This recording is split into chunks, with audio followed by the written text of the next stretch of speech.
right. Hi, everyone. Thank you for coming to my roundtable. I'm going to do a quick sound check. Can everyone hear me?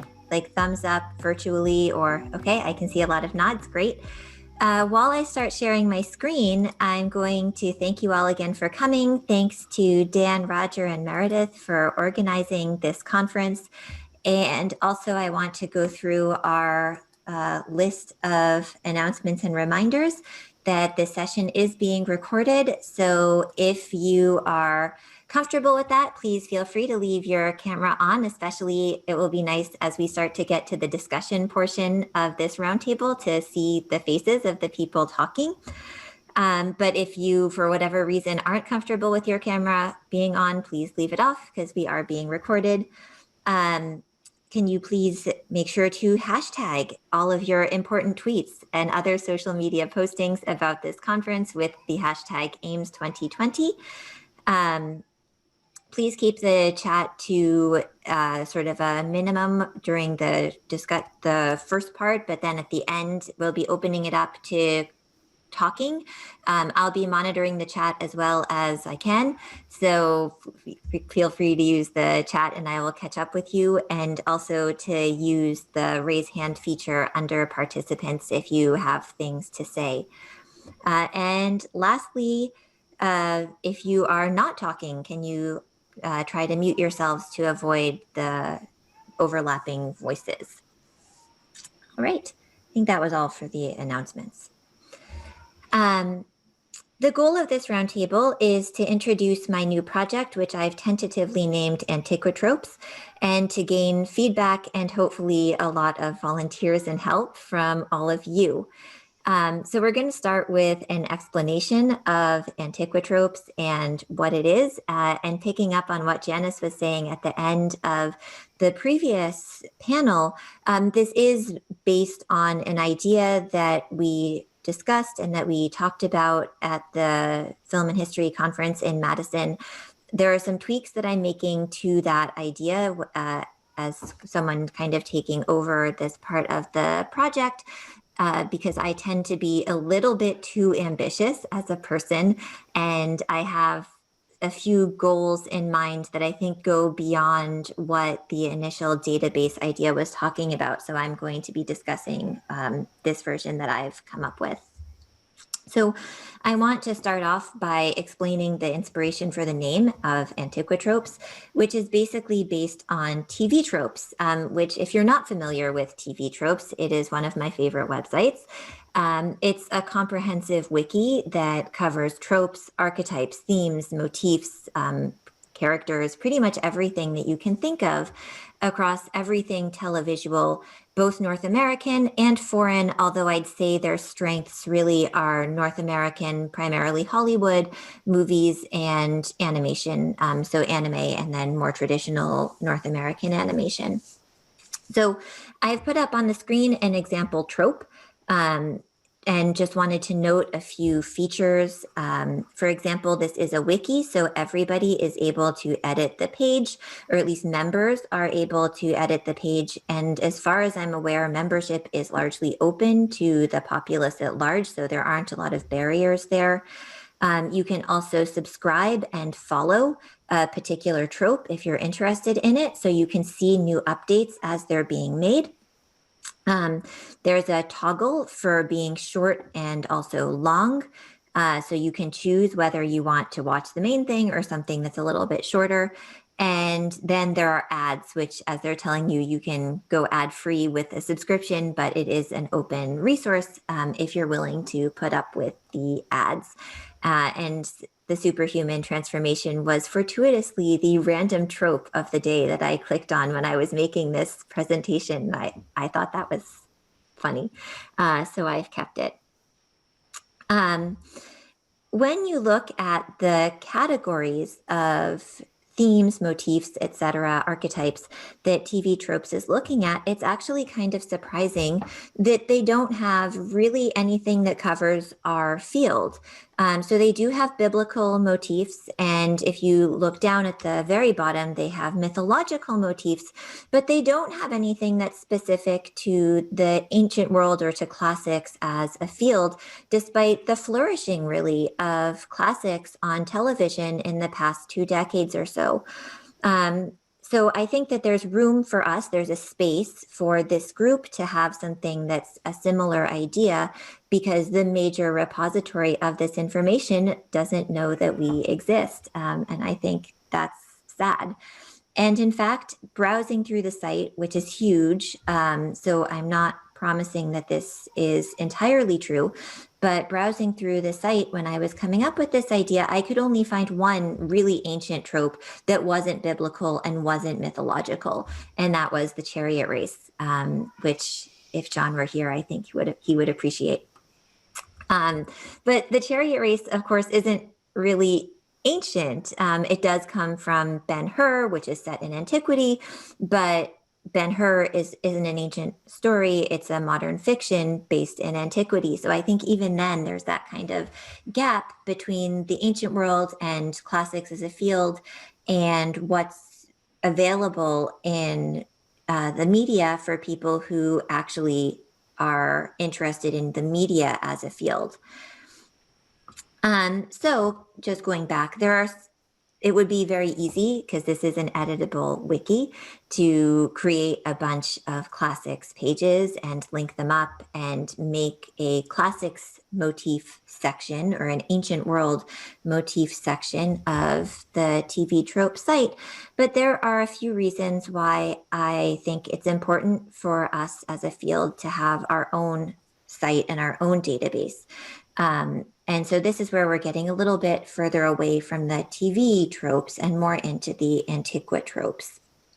So for one thing, vetting is really important to me as a person and as a person in the field of classics, particularly as we've seen in the past 15 to 20 years or so, with the rise of the alt-right and the use of classics in particular by neo-fascist groups. I think it's very important that anything that is, or that things that we are producing are vetted, and that the people who are responsible for producing them are vetted, and that there is some sort of guardrail involved in putting a classics on screen database on the open web, so that you can't get people who have more violent tendencies and a darker idea of classics involved in putting up pages that would maybe send a different idea about the ancient world than we would want to have put out there. There's enough of that already on Twitter. Another thing is that public intellectualism is important to me. And so this is very closely related to the idea of vetting, but I want to have a resource that draws people to classics. So people who maybe wouldn't think about taking a Latin class, or who wouldn't think about studying Roman history or picking up a book, but they enjoy the TV shows or the movies or the video games that are set in the ancient world, and they're interested in learning more. I want to harness some of that energy and get those people's attention and let them know that there is other stuff from that world, and that we exist, and hopefully expand the people who are interested and bring them to new things. I also don't want to be limited to television. I think that, as we've seen, the ancient world is important in a number of different media. In terms of reception, my own interests lie primarily in political speech. I'm interested in things like the news and in Twitter. So having a space where people who are interested in all sorts of modern receptions could participate and play, that is also, I think, an important part of this idea for me. And finally, and I think equally importantly to all of that, which is much more about public outreach and public facing classics, is that I actually want to create a website that's helpful to the Ames community. So that's something that isn't only aimed at non-academics, but that's something that is also available to academics that we can use to improve our research and to find new connections, new ideas between things that we may not be aware of. And one thing that really comes home to me every single time that I go to one of these meetings at CamWest and at Film and History in the past is how little I know about the sort of media field. I'm always learning about new movies, new television shows, video games in general, which I don't play, and all of these screen texts that we find are things that I learn about at conferences and then can productively think about in my own work.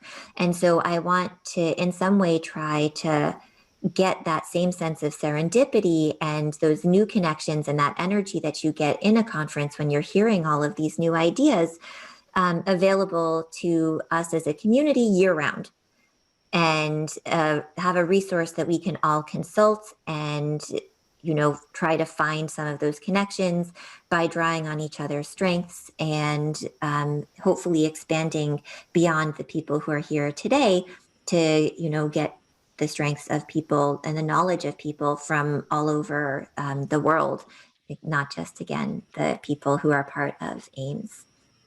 So that research piece, the piece that is important to us, is also something that I'd like to create from this database. So I've come up with a few kind of potential use cases of when I think this, or the way that I think this could be useful. And this might sound a little repetitive, but I think it's important for envisioning what this is, because I'm going to be asking for your feedback at the end to kind of see the ways that I'm thinking of having it go. So on the one hand, starting with the journalists, classics has been in the news a lot lately. Like I said, this is my major interest in the field of reception. I spend at least once a week, I get a Trump is Caligula, Trump is Nero. Now that Trump is gone, I'm sure that we're going to be getting Biden as Claudius, etc. And so I think that this site could be a way to provide contexts to journalists, particularly editors of op-eds and journalists who write long-form journalism, because my impression is that those people spend much more time on research than a lot of other journalists who are harried and have to get the news out right away.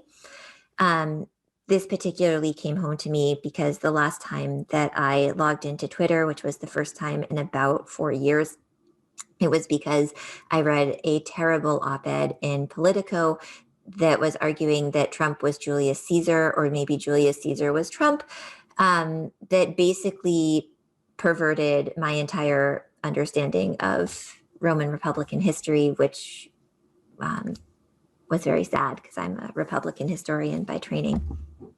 So something like that, a way for people who are kind of fact-checking to say like, maybe this isn't the best way to go with this, or maybe it is. Maybe that's something that we could put into a database, and then we have context, we have a discussion about it. Another possible use case is the instructor. So when I was teaching film, I would often show a movie that I was interested in, and then I would try to find scholarship on it. I suspect this has happened to a lot of you. There aren't enough of us, and our field is so new that a lot of the movies that you would want to discuss or show in class, there just isn't really anything that's been written on those movies from the perspective of ancient reception or television shows.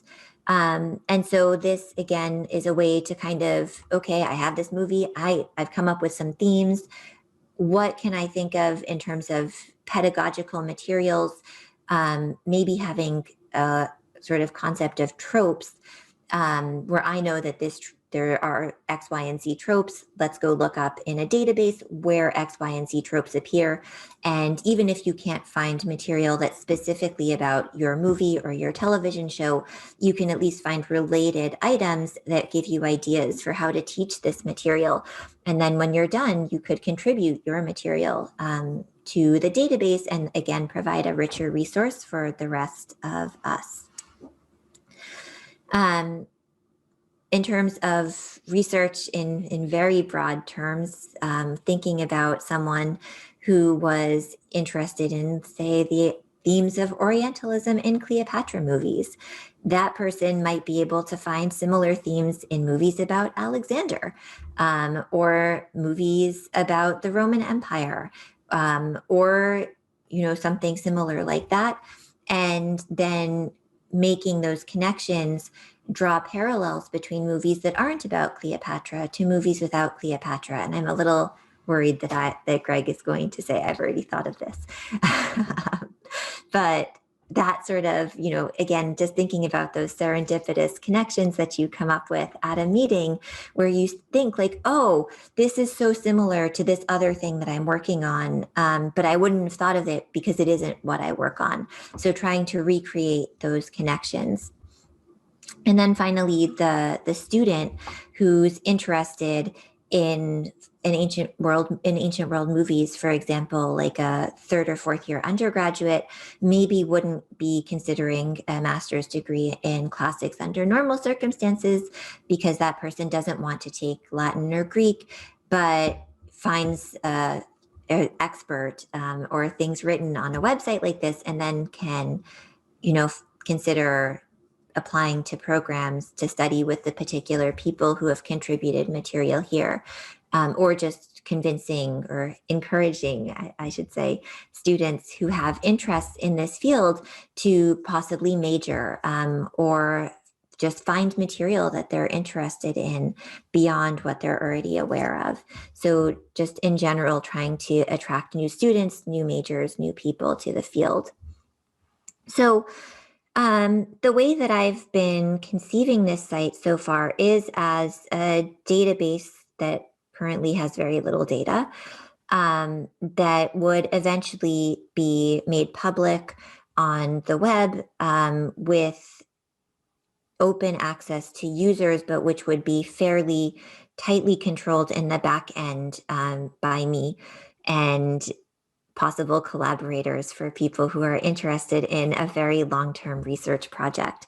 And so in that sense, the use cases are really very far in the future, in that right now there's nothing really to put in. I'm planning to spend my research time next semester inputting all of the movies from John Solomon's Ancient World in the Cinema, and then kind of go from there with the kind of themes that I can think of from the movies that I've seen.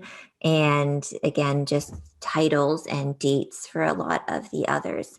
So thinking about, like, if this is something that you are interested in and would like to contribute to right away, I do have a data intake form.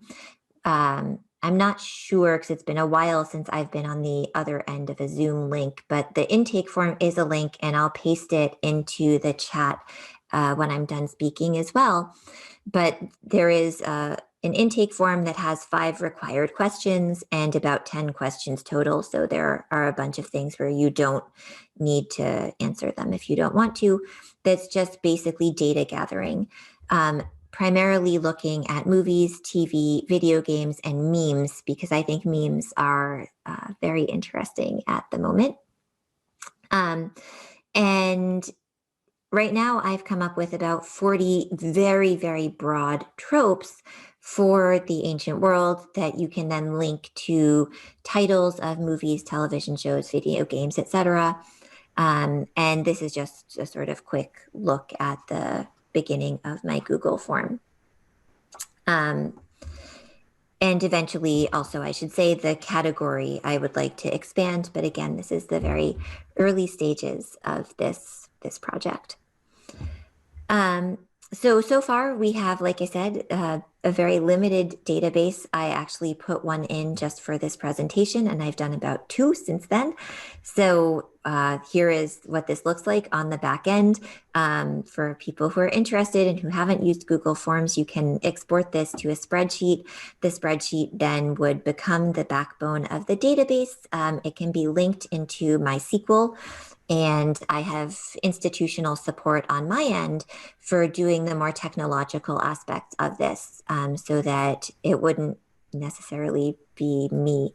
I'd be sort of giving the research librarian an idea of what we want this database to do. They will be doing the programming. We are just providing the raw data in tabular form. Great.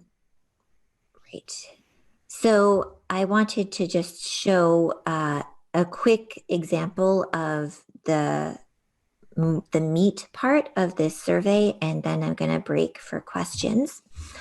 So like I said, I put in 1 for the purposes of this presentation. It was the Care Bears special of the chariot race, because I felt like we had a theme. And I feel that the Care Bears are a very overlooked cartoon from my childhood. So the Care Bears Purple Chariot has Champ the Chariot Racer defeating Shrieky and Beastly in order to save his village, with a B plot where Braveheart the Lion gets his confidence back by taking Champ's place. All of these words that get put in here, you can use AI to try to get themes out of those words as well, and to do word clouds out of those words as well.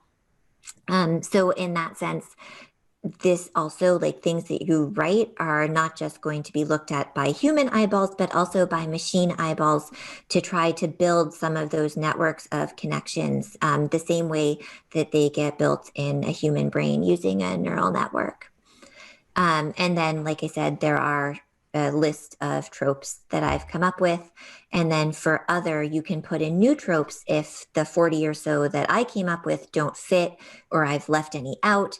And if you separate them with commas, they can easily be integrated again into the spreadsheet and into the database, and then hopefully would be able to be added to the form fairly quickly, so that this could be an ever expanding list of tropes that are available. So I then have a bunch of questions for everyone else. I do think it's probably worth my time to try to grab the chat, but I'm going to put the questions up and get out of full screen so that I can do that. And I'm going to let you guys read all the questions while I read the chat. So this concludes the formal presentation part of my presentation. And now I'd like to open up the floor to hear from all of you, and hopefully, like I said, get some feedback on how this is going for everybody and what you guys think.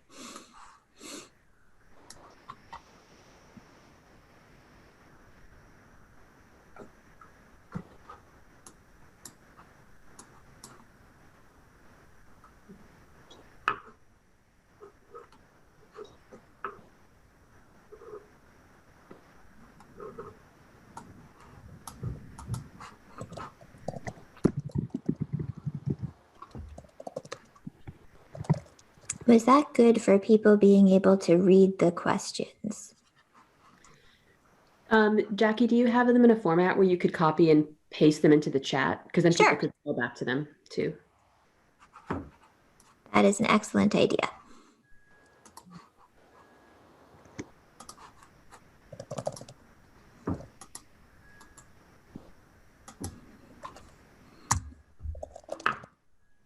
All right.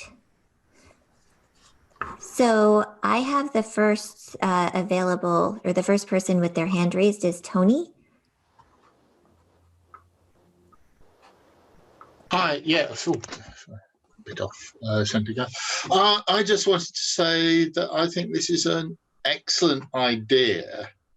I think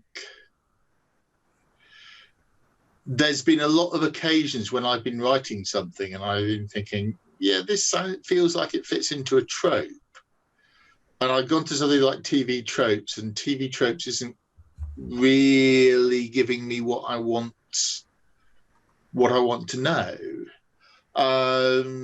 So yeah, I think this is an excellent thing, and there are a few things that immediately occur to me that it would be good to have articles on, and I think it's probably best if I get in touch with you separately about that rather than using up time here. But yeah, go for it. Excellent. It will be a very useful resource. Great, thank you. Yeah, I'll look forward to getting your email. I think my email is in the chat, although the chat has gotten very busy.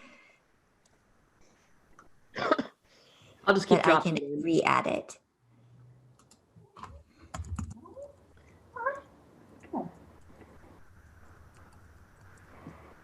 Alexander? Yeah, hi. I also think your database idea is really, really interesting.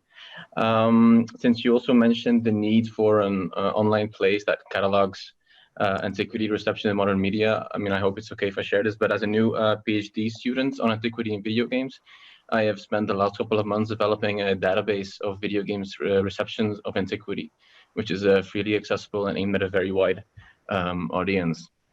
So I hope in the context of studying tropes and studying antiquity in new media, that will be it could be a very fruitful collaboration. If we look at video games specifically, for example, I can put the link. Oh, I see Hamish Cameron has put the link in the chat. It's called Paizoman, and it's a database on video games and antiquity. Okay, thank you. Yeah, so if I see that Anise also was saying that she's compiled a database. So if people are interested in just providing raw data for this project and don't mind the dissemination of it to, people outside of your own research, I would be happy to incorporate that in whatever form you have it in. So then if it doesn't quite fit the categories that I've designed, that's something that we can work with, so that if it's something where if you feel comfortable, because I know especially at the PhD stage, you might not, but I would be grateful for any help that we get.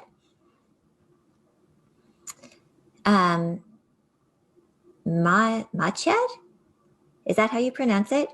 Please correct me. Yes, it's right.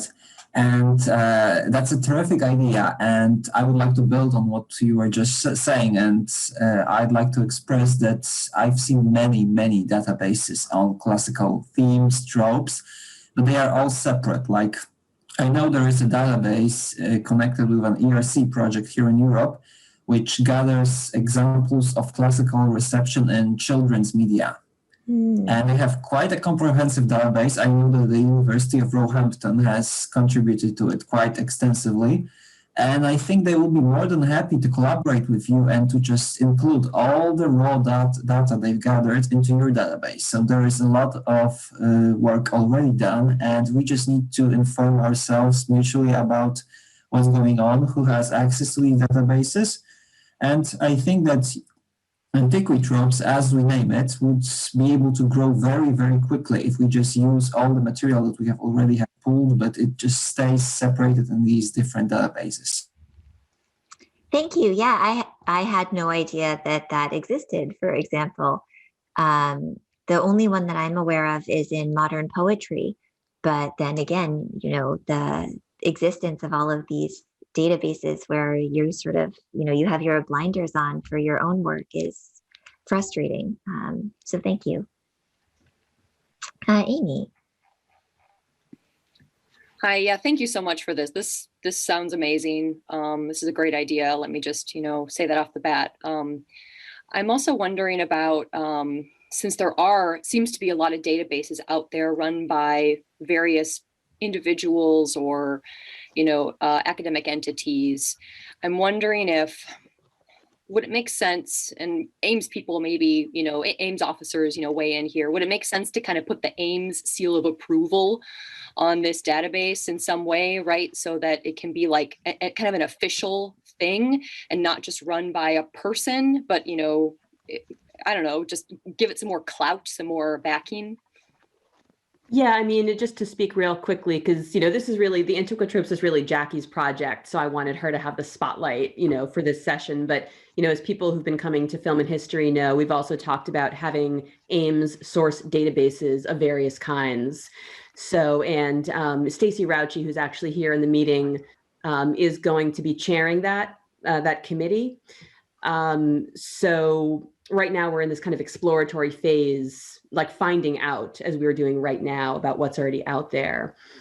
But certainly we plan to make sure that we facilitate without just reduplicating, I think, what's already there.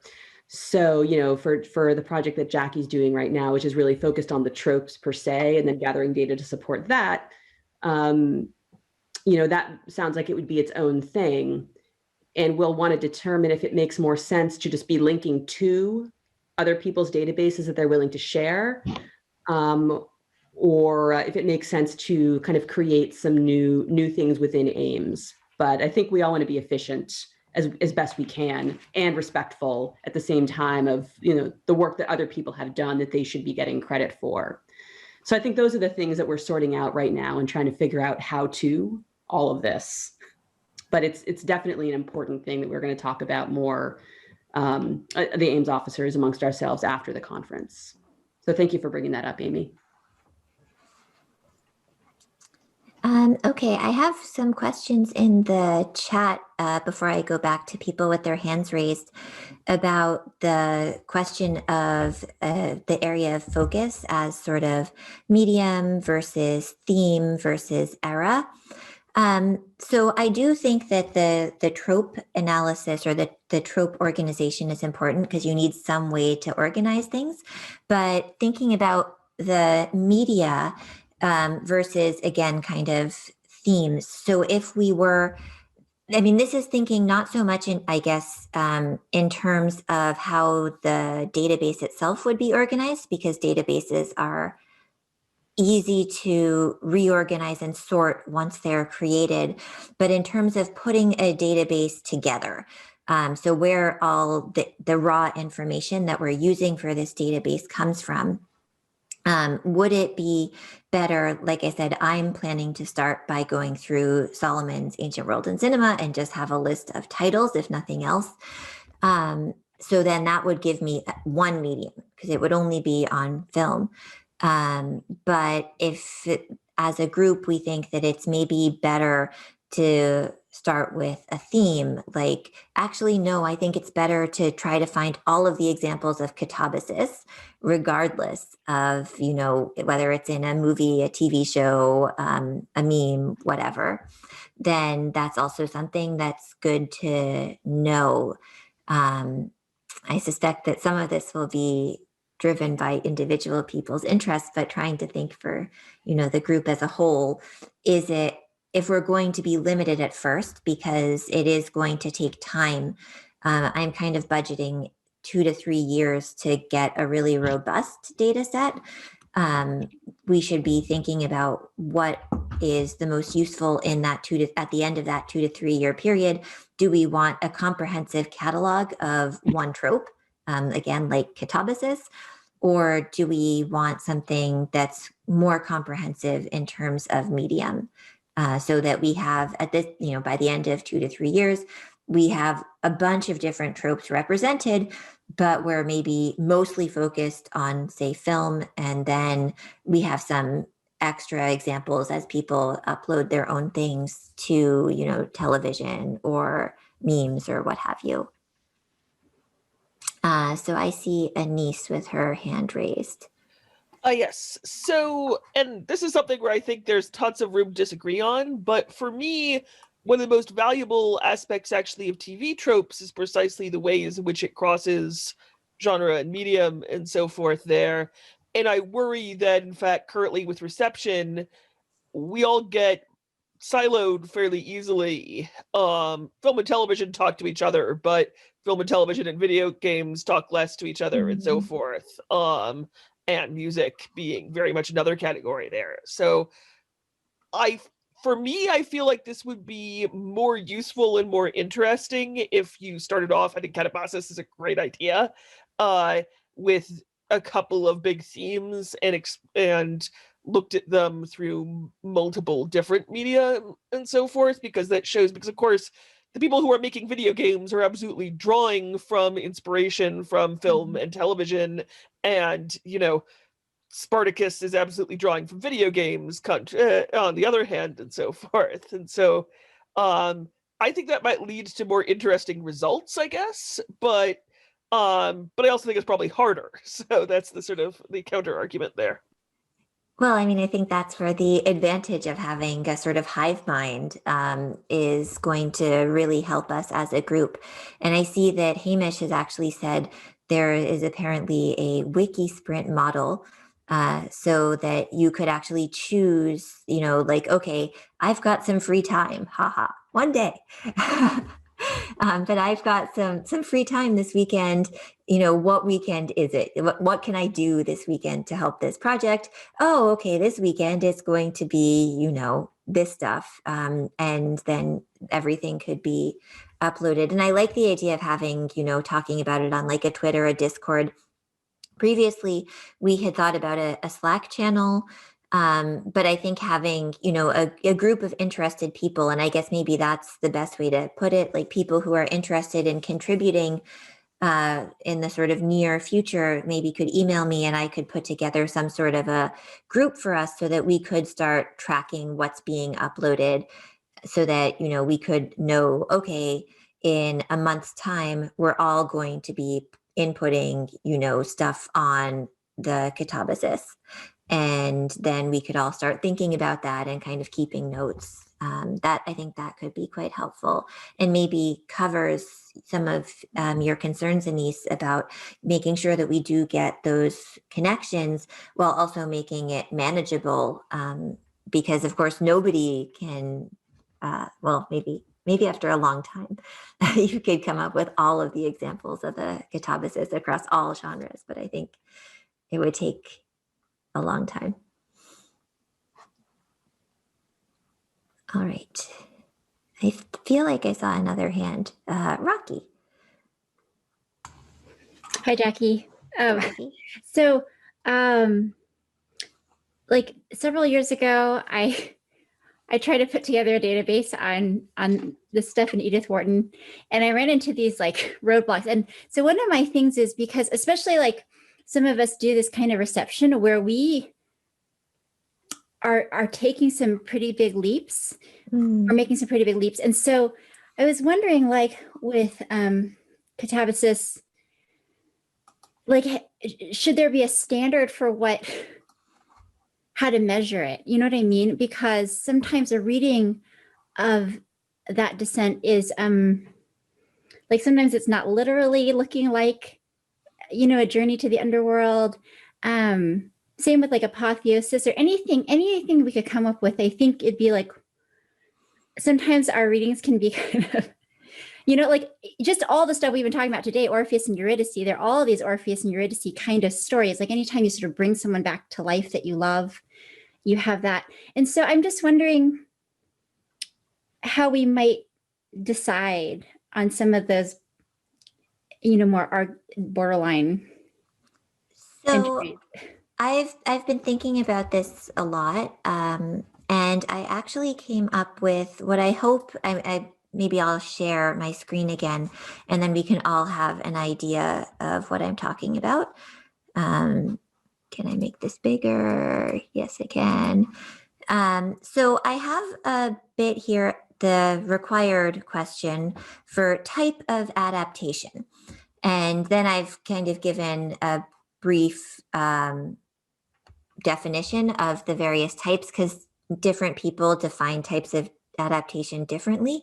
So like some people, rather than a faithful adaptation, would say a strict adaptation. So I wanted to make sure that it was really clear. And so you can choose which one. And then you also have to explain your answer to the previous. So that's where if you had one that was like really kind of loose and you were making a bit of a leap, then that's where you could explain it.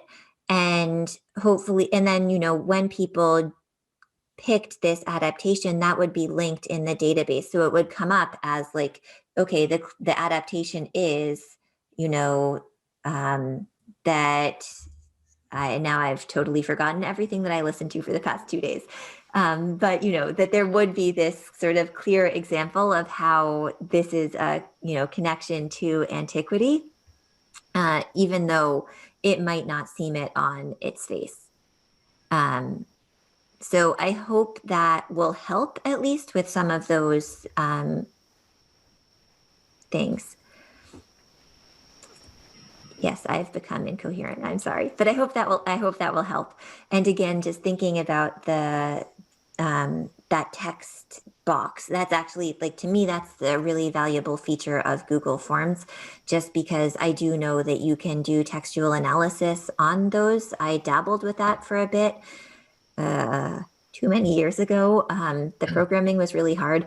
So I know that there are people who are better at it than I am. And so I know that those text boxes actually can become very useful to us in terms of creating those connections. Jackie, sorry to horn in, but as Meredith has observed, with co-hosting status, we can't raise our hands. We have dealt with this issue that you're discussing with the Oxford Guide to Classical Mythology and the Arts thing. Okay. We created a column in our database called the Z Factor for lack of any other term. It's actually named after my friend Laura Zintek. But where 5 is like a textbook adaptation, a dictionary entry kind of a classical myth, and a 1 is a reception where somebody's crazy uncle says, "Oh, that story makes me think of Orpheus and Eurydice." So it's in his mind, but maybe not in the artist's mind.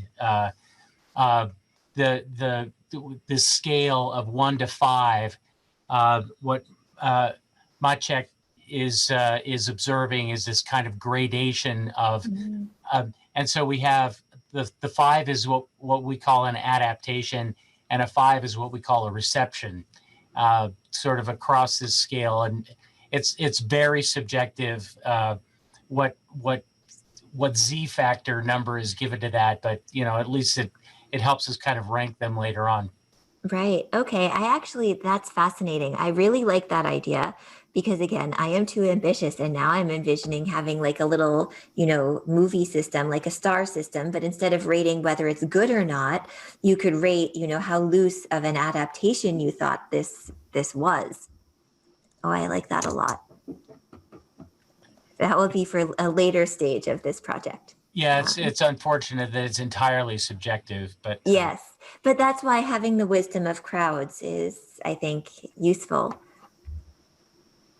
Thank you. I'll have to think about that. I do like the crowdsourcing, but certainly in the initial phase, we could have just one person subjectively say, yes, this is crazy uncle level.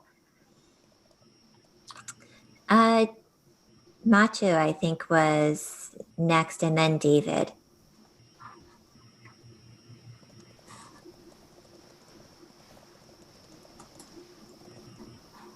Oh, you're muted. Yeah, so when we were talking about these grades and shades of reception, I was thinking about basically what we are doing with reception, because as it was mentioned before, just a moment ago, the reception sometimes occurs only in the audience's eye. Mm-hmm. And when we get the proverbial crazy uncle, on one hand, it seems like it shouldn't count, but on the other, somebody sees the potential.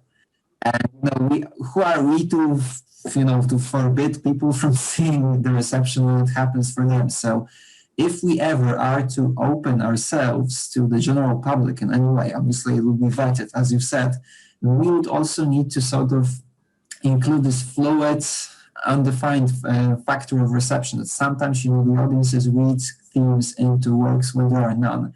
And this is something incredibly important to me, because when I was doing reception, I'm still doing this, I often try to contact the creators of work, and often they see absolutely no classical allegiance to the work. And they said, no, we haven't thought of anything, we haven't thought of Eurydice, we haven't thought of Medea, nothing. And yet the audience comes and they read it into it. So, who should we believe? Like the audience, the creator? So that's the thing. Or maybe we should believe ourselves. But it's always very subjective. So we need to take this into our consideration, definitely. Yeah, thank you. No, I mean, I think that's a good point. And maybe it would be helpful on the kind of front page when it's made open to the general public to explain what exactly we mean by reception. That might be the subject for another roundtable, I think, just because it is so different to different people and it's such a large field. And I tend towards trying to be inclusive, but thank you. David. Yes. So my research for my master's thesis was actually on this exact question. And I'm going to just share it right now in the chat. It's probably far more detailed than will be necessary for anything for the website, but it's going through all of these questions and going through all these principles and looking at some of the theoretical underpinnings of them.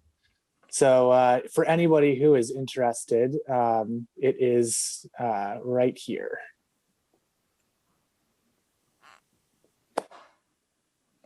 All right. So that's really awesome. And it's also good that it is available publicly, just because then we could actually send people to link to read it for people who are interested, like, people who are not here right now at this moment. Yeah, I wrote it specifically for people like, in the AIMS sort of sphere to read. So right. You are the target audience. Perfect. Thank you. Thank you. So Meredith is reminding me that we should move on to my second question, which is areas where people feel that they could contribute or ask their students to contribute, let's say in the upcoming semester, because mid-December is a terrible time to ask anyone to contribute to anything, but January, it's a new year, clean slate. But I'm thinking particularly for people who have film courses coming up in the next year or so, or, classical myth courses, or anything like that, or who have, students looking for senior projects, or something where they could work with you as a research project. This strikes me as an area that students would hopefully be interested in, and as something that students could do. And certainly I'm planning to to gently prod my own students to helping with this, because it is a way that they can, contribute to a living research project in classics without having to know any languages at all, except their own. And I think that that's a very rare thing. So if people do think that they could sort of contribute, ask their students to contribute, I would appreciate hearing from you very much. But also, if you could suggest some ways besides send my students to a database, that might also help us consider how we would invite students to participate in this project.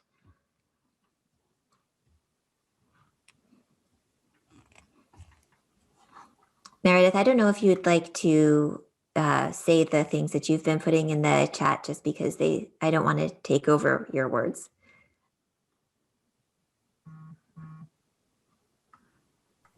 I don't even know what I'm saying anymore. I'm just typing. But, I was just suggesting that, kind of putting a different kind of hat on. And right now we're thinking about the intellectual good and the community building and what it really means for us to have these databases or these group projects. Having recently been a department chair at a small college, and I think, most of us are in institutions where that we don't have huge departments of classics or classical studies or however we're coming at this. It's good for our brand with deans and other administrators to engage our students, especially our undergraduate students, in experiential learning and these kind of group projects that have a research component, so they can say our undergraduates do research with our faculty. And it's really also important to think of how we can get some mileage out of this to help shore up our field, I think, and help administrators better understand that classics is still happening. Like, classical antiquity is still a thing. And it's kind of been odd that obviously we all are aware that like STEM is all the rage, and people want to have business degrees and all these useful utilitarian things, but that shouldn't be at the expense of what we do, which is really connecting now and people's continuing like fetishization of classical antiquity with people's like real lives. So it's important for us politically, I think, as a field, to do things like this and to show it to those administrators, those deans, those parents, those donors, and so forth. Yeah, no, thank you. And just again, sort of thinking decanally, because I've had a lot of meetings with deans recently. The fact that it's digital humanities is also, I think, a big bonus. That is, for better or for worse, very trendy right now. And it also, even if your students are just inputting, their thoughts into a form like that's a job-friendly skill. It's like, I really hate saying it because I've done data entry as a job and it's really not a fun job. But it is a job-friendly skill, and students can point to this as a project. And so it not only is sort of digital, but it's employable. And I think when I think about open houses for classics and I have students come up or parents come up and say like, oh yeah, you're really interested in this, you read Circe, and they're like, yeah, but there's no jobs here. And it's so hard to convince students that, actually, yes, you want to become a Latin teacher. But having an employability component, I think, and being able to say like, this is a project that you could link to on your LinkedIn, that's very useful for our undergrads too. Yeah, and I'd say just one more follow-up comment to build on this.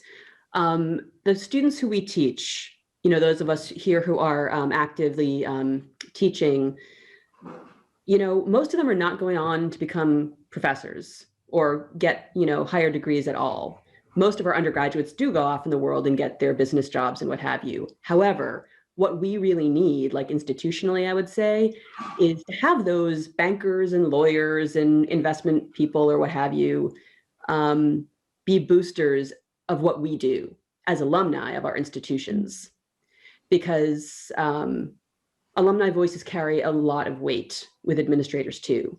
So we need students who are never going to be professionals in our field to still develop that sense of love and investment and sense of how widespread of a cultural influence classical antiquity or other antiquities really have, the hold they continue to have on popular imagination, on political movements. So there really is like a wide benefit, I think, to be had from the kind of database project that Jackie is proposing and that everybody's been posting about in the chat too. End scene. Yeah, thank you. And I see there's been a lot of things in the chat and a lot of volunteers. So I'm thanking all of you in advance as I try to kind of scroll through these. I see Matthew is also suggesting putting it out, a call out on Twitter. If someone would like to volunteer, there is a website here. I will post the Google form because like I said, I went on Twitter to complain about an article in Politico, and that was the first time I'd been on Twitter in years. And I have to say, it didn't convince me that I'd been missing a lot. although it was a very fun discussion that I had about this article in Politico. But this is a link. I'm sure I could shorten it and send it back for people who are interested. But then also, feel free to publicize this on Twitter, to anyone who you think, or to not on Twitter, to whatever medium you use, or listservs that you have for people who would be interested in contributing to it. So I see that we are getting pretty close to time. I think I'd like to skip our third question, just because that's an easy one for you to just email me if necessary. But the last thing that I want to double check before I put too much work into developing a database is thinking just in terms of outputs. Like, is something like TV tropes a useful output? Or is there a better way to organize than something that's heavily hyperlinked and primarily searchable in terms of trope at the beginning?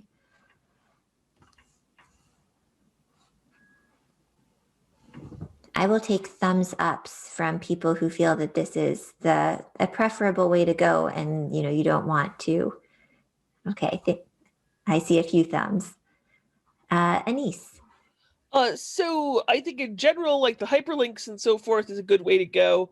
TV tropes tends in its description of tropes towards the snarky, and I think that is a deliberate decision that we should consider carefully if we want to follow that same path there, or go either more formal or in any case slightly less mocking to some extent of some of the tropes. No, thank you. That's a good point. I think tone is definitely something important that we should probably aim towards the conservative on. Again, just thinking about hoping to draw people into the field. You will draw a certain type of person with snark, but different snark works for different people. And also, we don't want to offend people, I think is also important. Like I like to catch my flies with honey. So thank you. Yeah, I think that's an excellent point. And that probably something I should have added to my list of why I'm not just interested in developing a classics category. Another thing that, might be a question to think about is whether it's going to be only in English. Obviously, right now, the unofficial language of this conference is English. We didn't announce it, but it practically is so. However, there's people from a lot of different countries who are represented in this conference, and it's worth thinking about whether we also want to be able to accommodate, whether in your database or in some other Ames database, not English somewhere. But that's kind of a bigger question that we can take feedback from people, over time, not just right in this next 2 minutes. Yeah, no, that's a good point. I think right now I'm thinking primarily English because that is the only language that I can confidently write in.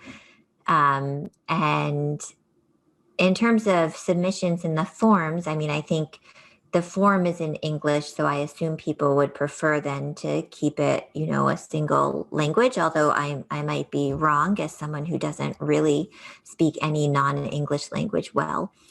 But if I had a French form, I would probably try to compose French poorly. But I do think that for people who, are fluent in other languages and would like to contribute translation time, that's something which I wouldn't turn down. Because I think for openness and inclusivity, it's great to be available to people not in English, but for right now, I'm limited by my own limitations.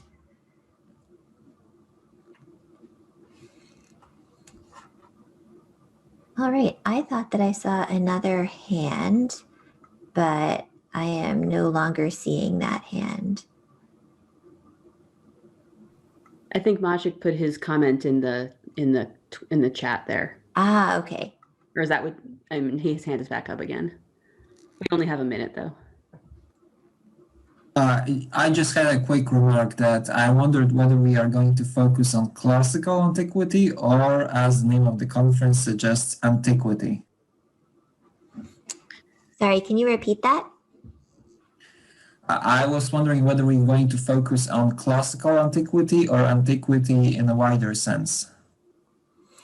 I think we should be focusing on antiquity in the wider sense, but in a limited wider sense, in that I recently went to another Zoom conference on antiquity in general, where they were covering, the Incas and other sort of New World ancient peoples. And I think that what we do is separate from that. But I think that what we do isn't as separate from, for example, Egypt, ancient Egypt, or ancient Mesopotamia.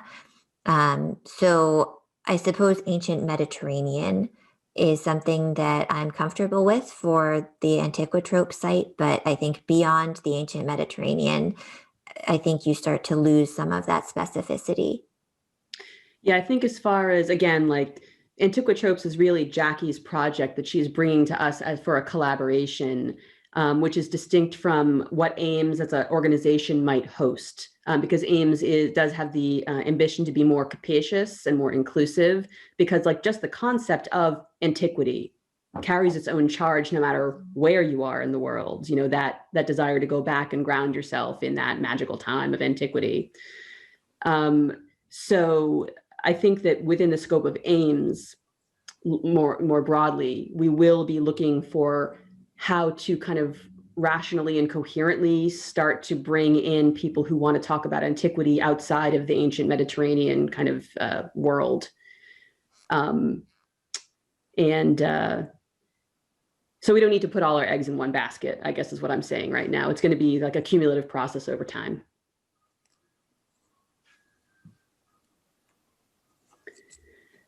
So Jackie, did you want to have a kind of any like last word or anything before I make the next session announcement?